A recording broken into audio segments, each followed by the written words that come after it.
Hello, you're welcome. In our previous video, we were able to see how you can build your waterfall chart. In this video, we are going to look at how you can format and style your waterfall chart after you've built it. So to be able to do this, we just click on the waterfall chart and then select the data sheet. And from this data sheet, we can make our adjustments. Here we can enter our start, Q1, Q2, Q3, Q4, and end. So let's enter the end here and let's add a negative here, negative value, a positive value, and a negative value.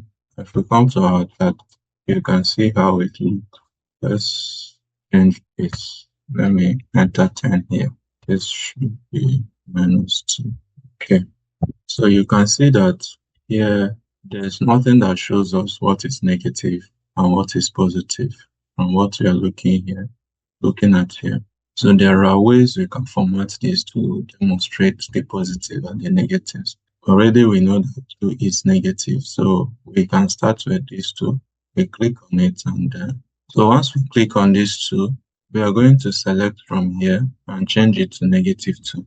And every other value that is negative is going to take up that minus in front of it. And you can see that 7 is now indicating this minus as well as 2. So we can also change the colors for the negative values that we have here. So we can select both of them and then change both of them to red. Now it's possible for us to order this waterfall based on the highest value down to the lowest value. So to do that, we just click on the chart, and here where we have these categories in sheet order, we click on it, and you can see we have different options where we can select first up, then down, and then excluding the start.